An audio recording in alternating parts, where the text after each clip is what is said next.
Welcome back to the Dan Corder Show. South Africa is a movie. Welcome to the Watch Party!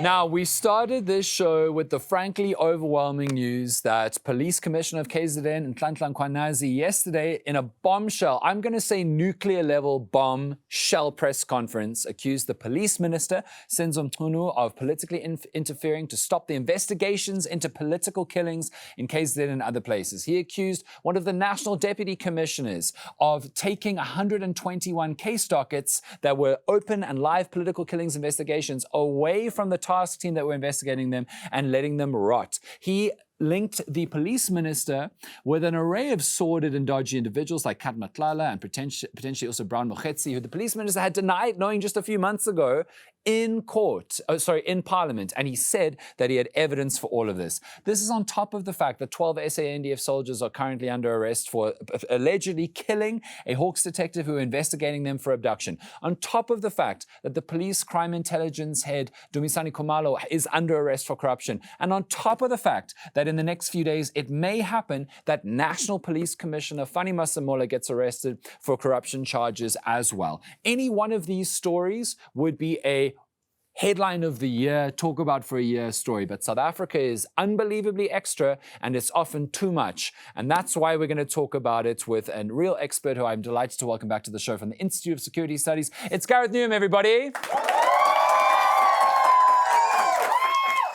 Are you tired? Have you slept in the last 24 hours at all? Yes, been doing this long enough to realize that these are big media moments, but when you look at the bigger picture, you start realizing that this is just another manifestation of a problem that has been there for a long time and has actually been first formally recognized in a government document called the National Development Plan in 2012. Wow. That said, you've got to sort out, and I quote, the serial crisis of top management in the South African Police Service. Okay. And the recommendations for doing that were not implemented at all. Okay. We then had the Marikana Commission of Inquiry due to that massacre. We then had the Khayelitsha Commission of Inquiry into policing. Great reports, all the recommendations lying in a cupboard somewhere and not being implemented. So we've really got to start taking our police law enforcement far more seriously, because it is a critically important government department in South Africa. We've got a very high crime rate. We could be seeing much better levels of public safety if the 185,000 employees spread across 1,169 police stations with an annual budget of over 120 billion rand were used effectively to go after the relatively small proportion of people who commit most serious, violent and organized crime in South Africa. Sure. But they can't do that if the top echelons are at war with each other. So rather than sitting together figuring out how do we fight criminals, they're starting to fight each other. And that's a big problem. And it really feels like that. Like, I mean, a provincial police commissioner going after the minister of police. I'm sure that behind the scenes, different SAPS higher ranking people are lining up on either side of that fight. Then there's the fact that Dumisani Khumalo, head of crime intelligence, police crime intelligence, got arrested for corruption. Fani Masemola, the national police commissioner, which is the big boss, might get arrested. Then if we broaden it from SAPS, there's the fact that these 12 special forces soldiers murdered, allegedly, assassinated a Hawks detective who were investigating them. It is terrifying, and it's the right response to be scared, I think, when the people who our country gives power to commit violence and to know things are taking each other out. But I want to ask you, because I think I can sense that it is breaking protocol and kind of insane, like very, very unusual and unsanctioned for a provincial police commissioner to host a press conference of his own accord and then to drop bombs. Like, that was crazy yesterday, wasn't it? Unprecedented. We've never seen anything like that. Surrounded or wearing the uniforms of the Special Task Force, our most elite unit in the South African Police Service. Which he does have rights to wear, though, I think. He was the commander of that unit. Exactly. He made it all the way through the ranks. So some people were saying that he dressed up in kind of like cosplay coup gear, but actually he does have rights to wear that. But he did choose to wear it when he didn't have to. He was performing, I'm ready to go to war. Yeah, that was the message. It really seemed that was the message. I mean, masked guys with automatic weapons standing around. And then dropping these bombshells and saying, I'll die for the South African Police Service. We're ready for combat. Yeah, we have not seen anything like that before. And of course, raises many serious questions that have to be addressed very quickly. And the only person who can really do this and make sure it happens quickly is the president. Who's in Brazil. Yeah. But I'm sure he knows all about this. He did release a statement yesterday afternoon saying he's aware of these allegations. I hope we don't get into this, let's have a big commission of inquiry and spend the next year trying to, again, looking at all the issues. There is a need for an inquiry into how this keeps happening and what can be done to fix it. But right now, given the allegations, the very serious allegations made by General Mkhwanazi, and the denials, obviously, by the people who are being, not only the minister and the deputy national commissioner, but Lieutenant General Mkhwanazi also mentioned people in the judiciary, the National Prosecuting Authority, Metro Police. He kind of gave this picture that there's this really wide-ranging, organized criminal syndicate that's captured key parts of the criminal justice system.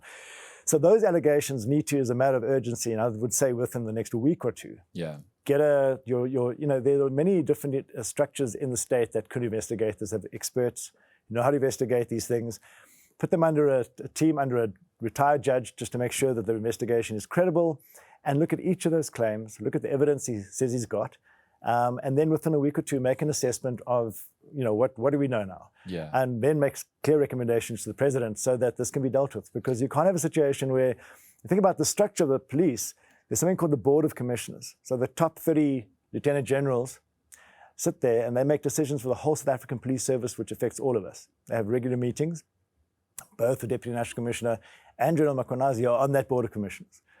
So the longer this goes on for, and as you said, people start lining up against, and Mkhwanazi is very powerful in the police, very popular in the South African Police Service and amongst the public, it's going to make it very difficult for that organization to work together when your top generals are not seeing eye to eye and there's huge levels of mistrust. Yeah, and so what I found really interesting in the last 24 hours is, and this isn't a criticism, but the South African public almost uniformly believed Mkhwanazi. Almost uniformly said, we believe him. And nobody outside of his team has looked at his allegations or his evidence yet. So I'm not saying that he was lying. I'm not saying he wasn't telling the truth. I'm not saying that I know something about his evidence. I don't. But what was extraordinary to me was how automatically, knee-jerk, instinctively, South Africans believed him. And I think that that's because we have all been living in a constant state of confusion about why this country is not working and why it's so unsafe and why the police are failing so much. And it's made us all conspiracy theorists. It's made us all believe that the elites are working together to screw us over and like there's these shadowy forces, which is probably true, but it created the moment where we could make a hero. If somebody came along, the brave police commissioner from the province where all of, or most of the political killings happening, rising up and speaking out against the evil overlords. And I think that it says something, as you said earlier, about how we have such a lack of faith in our police service to keep us safe and to function properly, that we may find out, and again, I've got no evidence for or against. I'm just saying we may find out that the allegations are trumped up or that they are lies, as much as we may find out that they're true. But the fact that we automatically believed him, I think, is a reflection of the South African public's lack of respect for and interest in SAPS because of the way that it's failed us. Indeed, and we've been around this before. So we had Jackie Selebi being convicted of corruption. He was first investigated in 2006, convicted in 2010. And since, and he was the first sort of, from 2000 until 2017, none of the permanent national commissioners were experienced police officials. They were all politicians, loyal to particular presidents or backgrounds that had nothing to do with policing. They're parachuted in to really take control of the police and use it in the private, often, and political interests of whoever the president was. Right. And even the first time in 17 years when we had an experienced police official who'd been a career police officer, Kekle Sithole, was appointed the general in 2017. He raised eyebrows because he only had a matric. And within days of being appointed, there was this huge scandal of them trying to purchase a communication interception device at an inflated price of about 40, were trying to pay 50 million rand for something that cost around 5 to 6 million rand.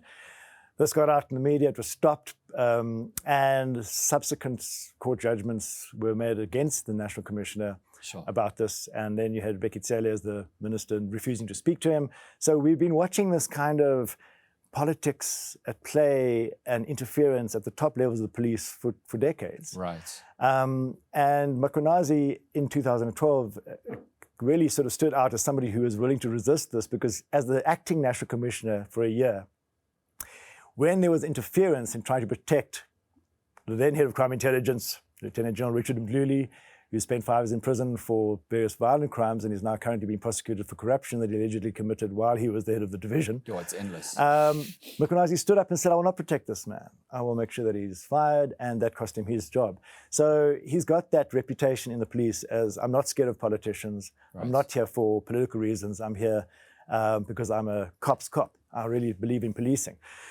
So, but now we have to have, an investigation into this, or an inquiry into these claims, because they're very serious. And they can't just sort of stay there, because it's going to cause a lot of discord in the organization that is already under a lot of pressure. Yeah. And very unfortunate, because, I've been fortunate to have met Mkhwanazi and spoken to him many times.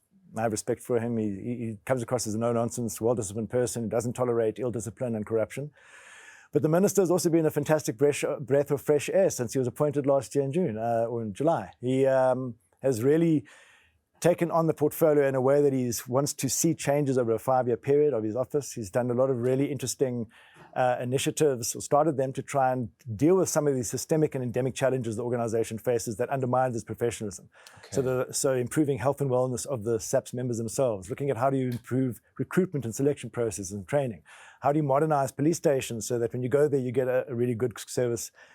Getting banks involved to see how they can put up systems so that if you go to a police station, you get the service very quickly at a high level. I see. Really amazing stuff. So it's very disappointing for people like us who are going, oh, well, we were finally on a good track. And then Sunday happens and you're like, oh, gosh, really? Yeah. Can't we just sort of keep focusing on the boring technical work of improving the police? And implementing all of those reports. Yeah. Well, Gareth Newham, thank you so much for your time. I really don't know how both Mkhwanazi and Mkhwanazi can survive. I feel like it has to be one or the other, because the level of allegation and the alleged evidence is so hectic. But then, of course, Mkhwanazi is an ANC minister.